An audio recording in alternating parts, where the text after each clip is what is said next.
Hello to those of you who are, hello everybody out there. Thank you for joining us. Thank you seniors for coming. I'm in the library. Off to this side are about 22 or 23 seniors and a few teachers. And I'm looking at the camera up here at an audience out in Zoom land. We're glad you all were able to join us tonight. I'd like to welcome parents, especially parents of any parents of incoming Commonwealth students to your first event as Commonwealth parents. To current parents, thank you for logging in. And to parents of seniors, welcome to your final school event before graduation. To current seniors, welcome. There are only 18 days of classes left between now and your graduation. Class days. The resumption of in-person classes over the last few days has been a deliverance. One ninth grader spoke to me yesterday about how strange it felt to have everyone in the building, like the day she said that she visited the school as an applicant in the fall of 2019. It feels like a community, she said.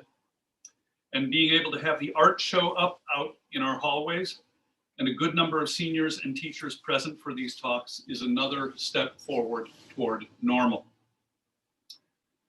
I want to thank, first and foremost, our faculty and staff who have carried on through these challenging, exhausting months with courage, creativity, and intelligence.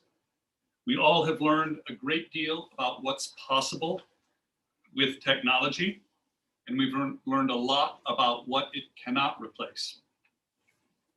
And I'd like to thank you, parents, for your unwavering support, understanding, and patience as we've made our way through this most unusual year. And I want to thank our students for their perseverance and commitment to our work. You all have held up impressively and continue to show, for the most part, the kind of interest and engagement that make this school hum. I know that your teachers and Commonwealth's next head of school, Jennifer Borman, look forward to having everyone back next fall and having the new students join us to restore all the habits and patterns of normal life at Commonwealth. And I'm delighted that you seniors are able to enjoy at least this final month together, and that you'll have a shared time together at the original Merrill Farm in Hancock, New Hampshire, and that we'll graduate together on June 11th in Dedham. If any of you had ever aspired to attend Noble and Greenough, you'll at least be receiving your diploma there. But it'll have a different name. But tonight belongs to our artists and to you seniors. We celebrate first our students' work in the arts, both work in the studio and tonight with a special performance. I want to thank the studio teachers, Kyla Toomey, Samantha Nieto, and Caleb Kolpitz for mounting the studio work in our lobbies and stairways and then shooting video, Jessica, to permit parents and other friends to enjoy it online. They have responded with such creativity to the challenges of the last year, both with last May's fully virtual show and with this year's hybrid exhibition. We're deeply grateful. And I want to thank our music director, David Hodgkins, and accompanist Valerie Becker for the work they have done with tonight's ensemble and all year long. And I'll also offer thanks to Mark White, our jazz director. There will be a virtual performance on May 28th, and Susan Thompson, our drama director. Music and drama are live forms of art, so going virtual has affected them more than any. And those teachers have pulled rabbits out of hats to keep the singing, playing, and acting alive and well. So thank you. And our artists, even though they've been operating in straitened circumstances, have earned accolades outside school. For current parents who receive our weekly newsletter, you've had a chance to keep abreast of the stream of awards, reading about our students who have won prizes in the Scholastic Art and Writing Awards, for example, as well as musicians who have shown in various competitions. This is not an exhaustive list. 8 students won 9 awards in the Globe Scholastic Art Awards. There were 2 gold keys, 4 silver keys, and 3 honorable mentions. And 11 students won 12 awards, earned 12 awards in the Scholastic Writing Awards, a gold key, 5 silver keys, and 6 honorable mentions.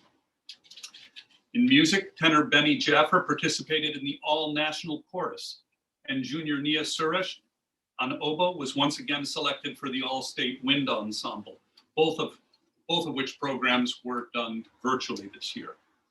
And then Joe MacDonald, whom we'll hear from tonight, our violinist, won the highly competitive Harvard Music Association Scholarship Award this year. That was just announced, joining a long list of winners who have gone on to significant careers in music, and something no Commonwealth student has done since the 1980s. But the show that we're opening tonight is for studio arts. And after this presentation, we hope that those of you who are at home will click the link you were sent, and that I suspect, Jessica, will you be posting it in chat tonight?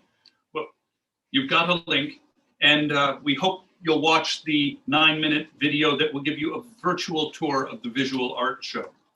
And parents, between now and graduation, you're invited to come into the building during the day to see the show in person. Please let Stephanie Pointer know if you plan to attend. And of course, we ask that you affirm that you are symptom-free, that you remain masked, and keep appropriately distanced. This evening, we also celebrate our graduating seniors.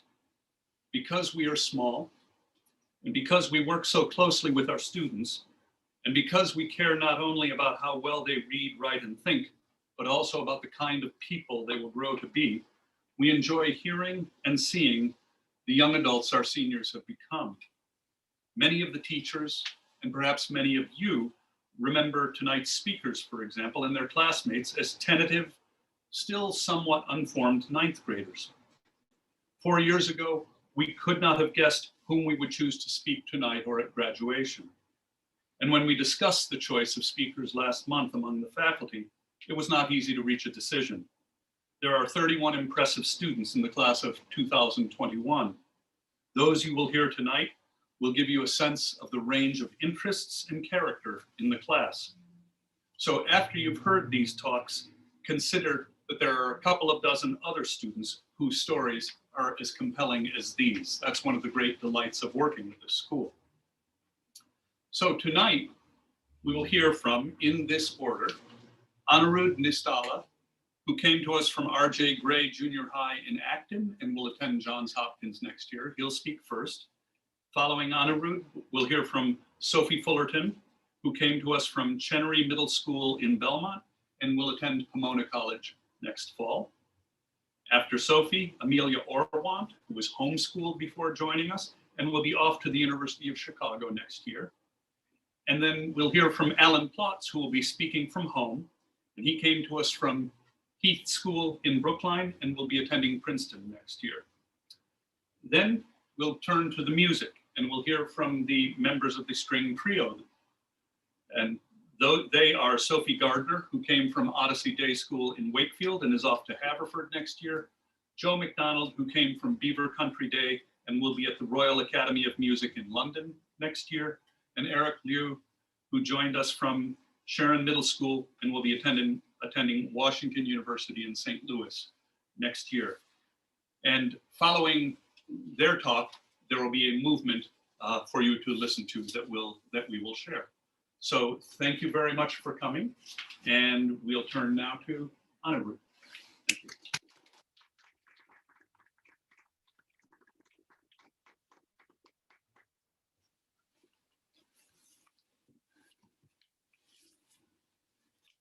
Orientation Day, summer before freshman year on the Commonwealth Mall. I'm wearing my red drawstring bag, which I had brought to every field trip at that point, and probably also my cotton jacket. We must have been walking back from bowling or Odeborg or maybe Georgetown Cupcakes. I'm not really sure. Walking on one side of me was Sophie Gardiner and the other, Marcus. We were playing a game. One of us would say the first letter of a word they were thinking of, and it was the job of the other two to reveal its letters by guessing similar words. If I had said the letter C, for example, Sophie might say, a fast-running animal, to which Marcus would reply, contact, and together they would count down 3, 2, one and shout cheetah in unison. If they did it successfully, I would reveal the next letter of my word, and we would continue on until the word was correctly guessed. Such a deceptively simple game, once you got the hang of it, of course, had us scraping through the depths of our English vocabulary, searching for the word that would trip everyone up. I had entered Commonwealth with the vague promise of a tight-knit community. But it was at this moment that I started to realize what that phrase would eventually mean to me. Here I was, before even starting school, connecting with people who found joy in the same simple things that I did. It was an experience that would define the next 4 years of my life. But I didn't know that then, so we went on. Contact. The Cambridge Multicultural Arts Center, freshman spring, the upstairs bathroom. Everyone was moving. Rika and Kate calling out from random at the makeup room, Eric Zhao putting his pants on, Alex practicing his lines with Sophia. I was confused, but I was calm, terrified but energized, ready but not ready. It was one of the final nights of Tech Week, and I would soon be in my first Commonwealth play, Almost Made. People went in and out of the bathroom as I stood awkwardly in front of the huge mirror, buttoning up a flannel that was clearly too big for me. As I swung the door open and made my way into the narrow hallway, I caught a glimpse of Eric turning on his Bluetooth speaker. I heard the first chords to We Are Young by Fun, and I smiled. Everyone at whatever stage they were in, preparing for that night, found the time to sing, So I'll set the world on fire, and so on. It was then that I found my place at Commonwealth Theatre. Contact. The French Exchange, sophomore spring, the vegetarian table. I had to be moved.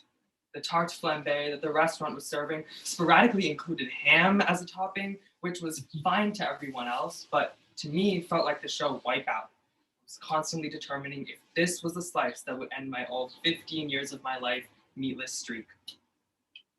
I joined Sid and Amelia at the inaugural vegetarian table. Our conversation drifted from the dietary restriction that had brought us there to the amusing experience of living with the host family, to the impacts of our different cultural upbringings. Amelia taught me a prayer in Hebrew, and I, in turn, taught her one in Hindi. I can't remember much else about that conversation. Some restaurant, some village, somewhere in northern France, my sense of community was becoming more and more firm because Commonwealth had given me the opportunity to sit at the vegetarian table with people I could now easily call my siblings. Contact. My last Hancock, junior fall in a tent. We were skipping the talent show. I know. If there was any time to make a confession, I guess now would be the most appropriate. Our little green tent was already as cramped as it could be with all of our strewn out clothes, misplaced bags, and not to mention the assortment of decks of cards. Now we had to fit 4 bodies in the dark. One of us turned off the overhead light as the rest of us found some way to sit down. I think my head landed on Lawrence's legs, Lawrence's head on Ryan's chest, Ryan's head near Kay's head, and Kay's legs near my legs. But I couldn't be sure. It was dark, and that was the point. Our plan consisted of staying quiet for as long as we considered to be safe from the patrolling flashlights scanning the tents. Moments passed, quiet breaths and a low hum of crickets filling the silence, and I came to understand something. In this tent, next to these people, I felt at home. I realized that I was not in this tent because I wanted to skip the talent show, but because there was something more exciting about maintaining the relationship a group of sophomores had formed in a dark, quiet, crowded tent. Contact. Over the past 4 years, I've come to understand why Commonwealth places so much importance on the word community. Because I've learned that what it really means is contact, a word that carries a much more intimate feeling. Because if we are in contact, we are bonded by the passions and quirks that define us, together exploring the nooks and crannies that our conversation will lead us to.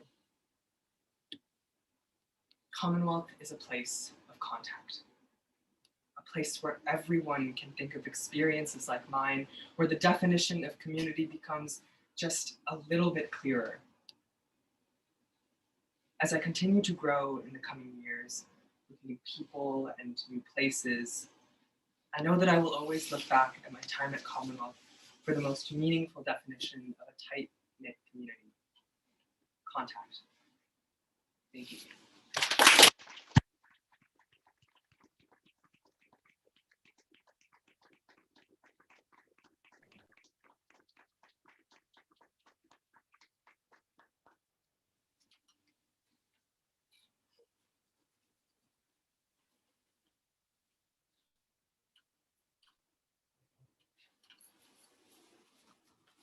I have decided to talk to you about units of measurement. But before I lose you, just note that this topic spares you from the very long metaphor about death that my first attempt at this speech was. You should also probably thank Mr. Conley for his veto power. I grew up hearing in science class and in math class that the mile and foot made far less sense than the meter and kilometer. And for science class and math class, this is probably true. They are far easier to scale. Knowing the numbers of centimeters in a meter is kind of built in. And Fahrenheit was a totally arbitrary measurement as well. In case you don't know, 0 degrees was placed where water with an arbitrary amount of salt freezes, and 100 is supposed to be the temperature of the human body. His slight fever at the time may help us explain these seemingly irregular measurements. I believed this. I believed that the reason we didn't switch was simply that we were stuck in our ways and somewhat stubborn. This is undoubtedly true. But I've changed my mind about whether we should keep these strange measurements we inherited. As an 8th and 9th grader, I was obsessed with Roman history. At some point, I believe it was in ancient history, I learned that mile meant 1,000. You may ask, 1,000 of what? 1,000 paces. That's like when you walk the length between where you put your right leg down once and put it down again. So about 2 steps. So when Roman soldiers marched, they would measure miles by walking. I like to imagine some poor soldier at the back whose entire job was to count his paces and figure out exactly how far they'd gone. Imagine how tedious that would be, and how, if you lost count, as you know you would have to go and tell your sergeant, and maybe if you messed up really bad, you'd have to go back and make a bunch of tired Roman soldiers walk another mile on a long day. You'd have to say, sorry guys, looks like I messed up. You could go back a mile? This is probably not how it happened. I imagine the responsibility was not all on one man, but I like to think that it was. There are a lot of other measurements in our system that maybe don't make much sense in terms of ease of use, but are deeply entwined with history. The foot is probably fairly obvious. The inch, 1/12 of a foot, or I believe at some point, 3 grains of barley, dry and round, placed end to end lengthwise. The yard was originally supposed to be around the length of a man's belt. There's something about these little facts that gives me more pleasure than 1/10,000,000th of the length of the line between the North Pole and the equator, with, of course, the line running through Paris. That's length of a meter, in case you don't know. I actually tried measuring a mile just by walking once. Technically, I measured 1/5 of a mile and multiplied. It was pretty accurate, allowing for the fact that I'm a little on the short side. I think the fact that I can do this is kind of amazing. It's rather like, even though they say the past is a different country, you can reach into it and connect with it for an instant. I think that connection is important because I think sometimes we see the past, especially the distant past, is full of events, tragedies, movements, figures, not people. And sometimes it's fun to see it that way, to focus on Caesar's tactics rather than his death count. But ultimately, it's important to remember that the Roman soldier who was so carefully counting his steps was marching to war. I think this may be the point to bring in Gilgamesh, just for fun. One of the oldest, if not the oldest pieces of literature ever written. It chronicles, well, Gilgamesh, the king, as he searches for immortality. And that quest is kind of perfect. He searches for immortality and he finds it in the minds of men. And he has survived for 4,000 years through memory. He came from a very different society with a very different moral code, yet although he may not have to live with us, we have to live with him. in English class, or in the way we shape our heroes at the very least. The past does shape us, and we have to live with it, and the people who belong to it. This is in part for their sake, so that as we grow distant from events and human beings, and what were once elaborate tapestries become rough sketches, we remember them as people, not just the necessary history to get to the now. And it is in part for our own. They haunt us. They shape the way we think, the way we act, the way we live. And if we forget them, we are forgetting an essential part of ourselves. They may not always have been nice, but we have to remember the ways in which they were nasty. The foot comes from ancient Egypt, the mile from ancient Rome. And there aren't that many opportunities for us to interact with their buildings, their streets, their way of life. But we can walk the same mile they walked, deal with the same conversion problems they dealt with. You can imagine the men at the market with their belts. So maybe the metric system, practical as it may be, isn't always the right answer. And maybe the humanities are not always the most practical, but maybe that's not the point. Maybe you need them to make walking the mile something that can be in itself enjoyable, human. And hey, if you learned nothing, taken nothing else away from this speech, you can now walk a mile properly, without needing your phone to count steps. Although if you're anything like me, with a lot of internal counting and wondering if this was step number 153 or 143. Thank you.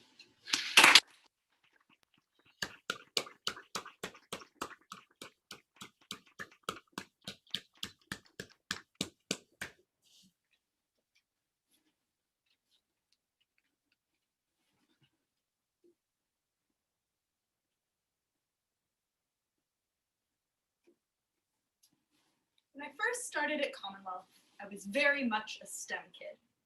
And don't get me wrong, I'm still very much a STEM kid. I expected to take really interesting science classes like chemistry, relativity, wave physics, and I have. I expected to pursue research opportunities, and I have.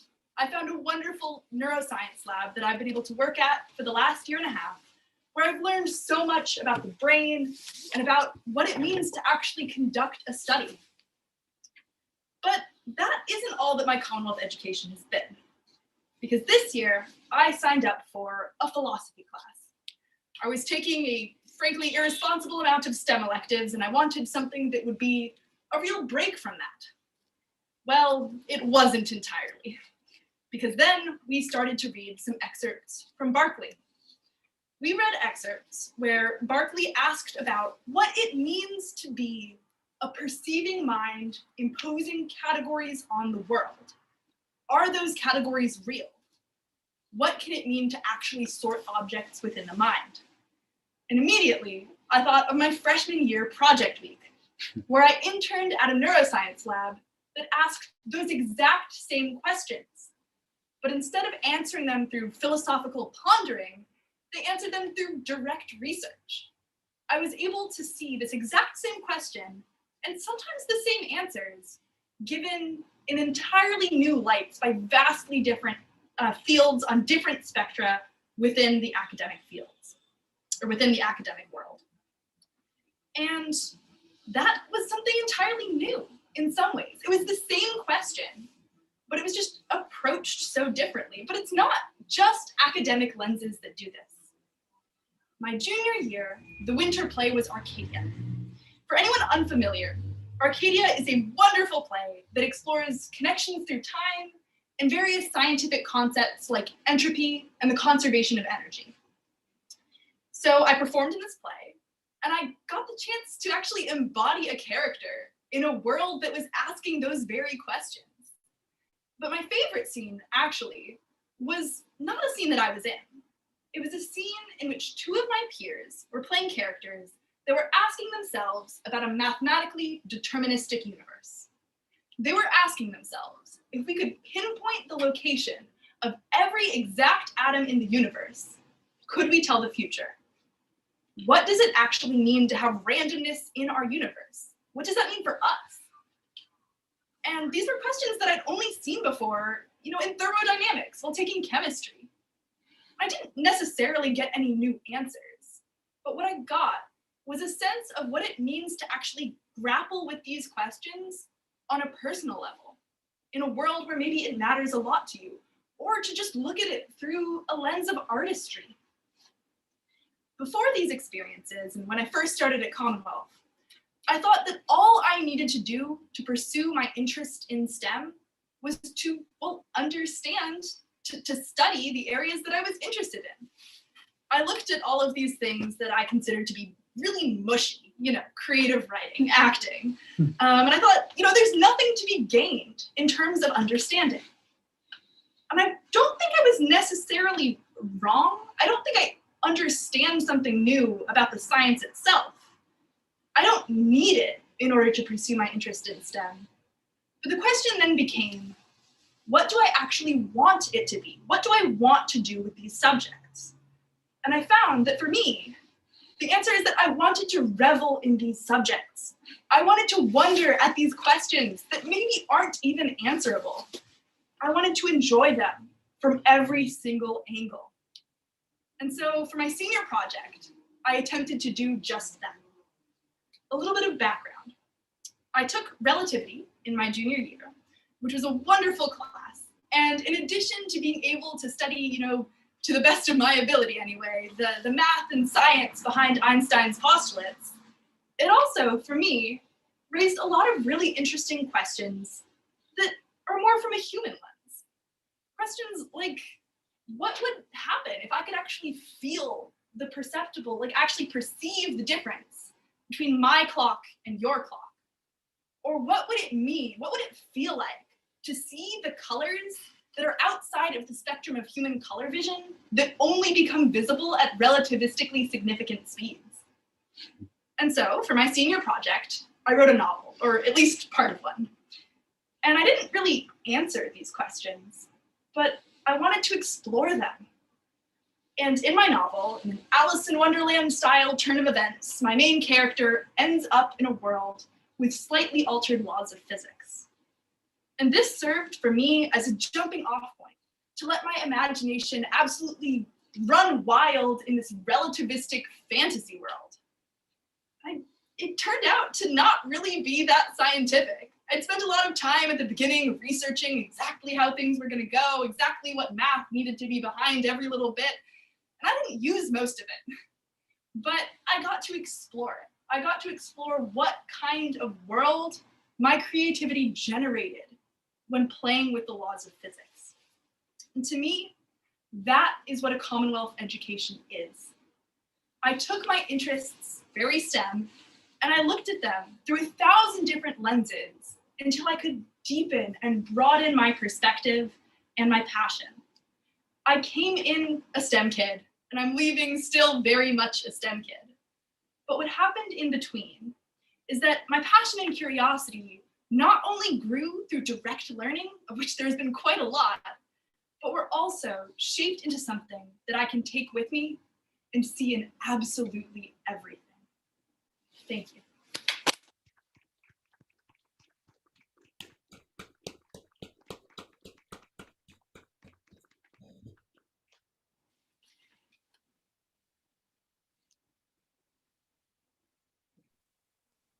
Am I set to go? Yeah. All right. Hi, everyone. Sorry, coming from home today, but very excited to be here. So if you've ever had the misfortune or perhaps the good fortune of attending homework project, you've probably heard of Rosebud Thorn. At this evening study hall, every Monday and Thursday night, we would crowd into LA and sit around eating from paper plates and promising not to raid the salad cooler in the kitchen. Rosebud Thorn became the activity that got people talking, however reluctantly. They would groan, jockeying to go last, or in the case of two very close friends, one would complete the activity for the other in order to spare her friend the pain of having to participate. This seems even more absurd when you think about what Rosebud Thorn actually asks of students. In this activity, everyone basically shares their highlight or rose of the day, their low light or a challenge of the day, or their thorn, and something they're looking forward to, a bud for the day. My proposal of Rosebud Thorn was almost always met with unanimous groans and extremely reluctant compliance. So on the odd occasion I'd be coming back late from sports or Farsi class, I'd come back surprised to find the freshmen waiting around to share their rose, bud, and thorn before making their typical retreat to the library. So I can't really think of a better way to summarize my time at Commonwealth than by sharing my rosebud and thorn for my time here. I will actually buck the trend of starting with thorns, which is usually the most popular option. In this case, coming up with my rose is easier anyway. And that is the teachers. They are far and away one of my biggest roses for my time at Commonwealth. Coming from a K-8 middle school, I thought I had a good relationship with teachers. I was closer with them than most students, but Commonwealth really changed that perception. Never before did I have teachers willing to come before school and meet with students 4 or 5 days a week, dutifully eating oatmeal as I stumbled through chem question after chem question. Never before had teachers, unprompted, sent me articles they thought I might be interested in or were adjacent to a club that I was involved in. Often, I didn't know how to respond. Even now, sometimes I forget to respond. Mr. Wolf, I'm very sorry that Nicholas Kristof piece was very interesting. It was strange to me that teachers would care enough about my interests and passions as an individual they didn't even know that well, or often in the case of the emailed articles and podcast links, an individual who wasn't even struggling in their class or with whom they never had a conversation. At my old school, teachers were spread so thin that the squeaky wheel really did get the grease, and not even enough grease at that. Teachers at Commonwealth were so ready and able to support me and other students. For that, I will forever be grateful. I mentioned earlier that sharing thorns was always the most popular, usually because it's easiest to come up with on any given day. But as I sat down to write this, I really struggled to find a thorn. My most challenging moments at Commonwealth have taught me so much. One of the first moments that came to mind was actually probably the first and only assignment I think I properly failed at Commonwealth. But it doesn't even feel that relevant here because I came away from the assignment like upset, but I wasn't discouraged. With the support of my teacher, I kept going. And while I never really did learn to scan English, Latin scansion was much more straightforward, much to my relief. Eventually, I settled on burnout from working on Commonwealth DEI efforts over the summer as probably one of my most challenging moments at the school. For those of you who don't know, over the summer, I had the privilege of working with a small group of young alums and current students to create a petition calling for anti-racist changes at the school. I think it's an appropriate thorn because while things seemed almost dire in the moment, we did move forward and progress has been made, though obviously we have a ways to go. Over the summer, my fellow organizers and I were knee-deep in numerous meetings, forums, emails, and then more emails. There were moments, especially after extended sports metaphors or being told that it was a shame that we gave up so easily, that it felt like no progress was being made and that no one was listening. But committees were formed, consultants were hired, searches commenced, audits undertaken, finalists named, the survey questions asked, diversity day scheduled, and eventually a full-time director of DEI hired. And I'm sure there's so much more to come in the future. With some distance, I can see that the moments of frustration and ranting phone calls to friends were just one piece of a much larger move towards a more equitable Commonwealth. But in the moment, it really felt like nothing was moving. Maybe the beauty of Rosebud Thorn is that in the grand scheme of things, the thorns melt away and it's the focus on the future and victories that remain. So with that, I turn to the future, to all the buds that Commonwealth has set me up for so well. At homework project, the buds are usually reserved for talking about the weekend, if it's a Thursday, or whatever is coming up next that allows students to take a break or sleep in if it's a Monday. For me and most Commonwealth students, though, I'm sure there are 1,000 new buds that will be available to us as we graduate and move into the world. Flipping through a course catalog for college, planning summer trips, getting to that book that I've been meaning to read forever, and thinking about the ways I can continue our DEI organizing at my next institution. But I don't want to break with tradition. So while I'm excited to start the next chapter of my life, I will admit one of the things I'm most looking forward to is this weekend, where I will have a chance to finish up the research paper I've been working on for so long and prepare for my capstone presentation. Thank you.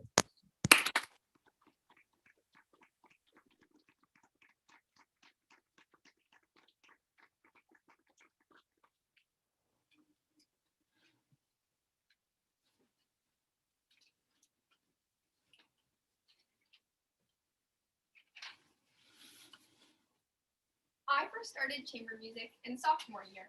One of my friends, Joe and Eric, asked me to play Board and Quartet number 2 with them since they didn't have a violist. However, when they asked, I didn't say yes right away. I had heard them play an orchestra before and knew they were really good.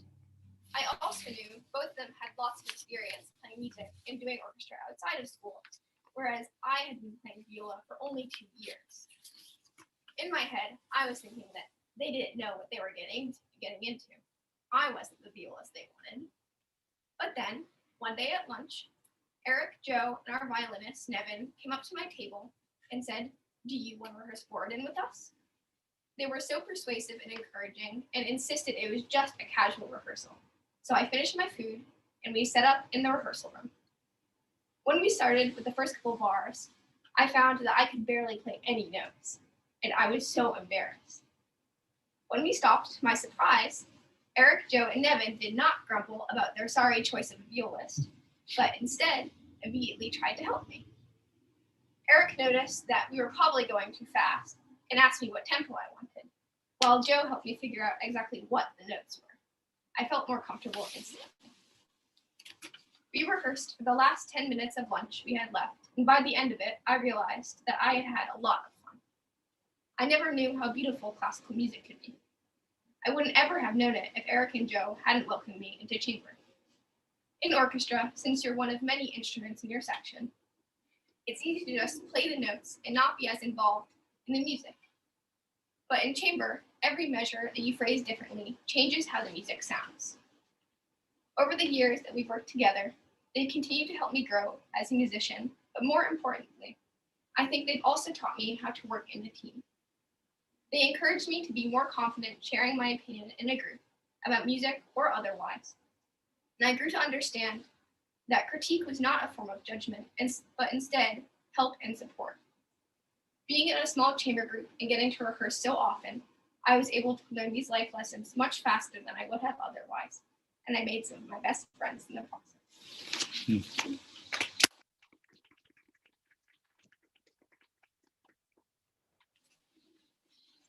In my years before Commonwealth, I had always been a bit shy and unable to openly express my opinions to others, especially in a musical setting, because I doubted my experience when it came to giving other people advice. It didn't help that in my previous chamber groups, we always had a coach to direct the rehearsals and offer suggestions to everybody, allowing me to take a more passive role, or maybe to just go along to get along. So when Eric, Sophie, Nevin, and I began rehearsing the Wharton together a few years back, it was just a completely different environment. The majority of rehearsals were without a coach, so it was purely student-driven. And because I wasn't used to it, this became quite the challenge for me. Luckily, my friends were generous in asking me for suggestions, just small things like dynamics or bowings, which encouraged me to open up a lot. This continued for a while, but slowly I managed to get more comfortable freely expressing my suggestions to my chambermates. And now I'm able to periodically throw in some advice here and there. It's an extremely helpful skill to have. I will not forget it in my future musical career, and I have my friends to thank for that.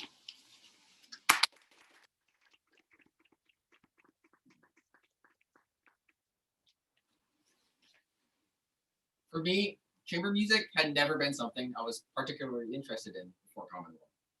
In all the youth orchestras I've played in, there would also be chamber music offered on the side that I would sign up for because of my parents and my cello teacher.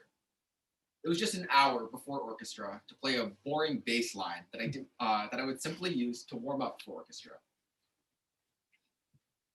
In the other groups I've played in, we'd see each other once a week for an hour, rehearse, and go our separate ways. We never really had the time to socialize or talk. And for many groups, I didn't even know the names of my fellow musicians, and we just refer to them by their instruments. But at Commonwealth, it always felt like we were friends first and chamber partners second. I see Sophie and Joe both in and outside of my classes, and throughout the years, we've become very close friends. Chamber also offered me a way to meet people I would have never talked to otherwise, and we were able to bond through music. The independence we've had also helped us develop a closer friendship. The option of adding rehearsals during shared free periods meant that we were in charge of our rehearsals, allowing us to socialize. Many times during rehearsals, we would simply sit around with our instruments and just talk. The flexibility in Commonwealth's chamber program allowed us to create stronger bonds with as friends and as chamber musicians. Now we present the third movement of Dotonani's Serenade.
Well, that was something. Thank you, students. Thank you, speakers. Sophie, feet and inches, if you're a seamstress or a carpenter, are far more rational than the meter because you can divide it foot by 1, 2, 4, 3, 4, and 6. And for inches, you just go half, half, half, half down to 16ths. It works beautiful. It's a whole lot easier. Thank you again. I'll repeat what I said earlier. We hope that you will click the link to go visit the video presentation of the art show, which will give you a good introduction.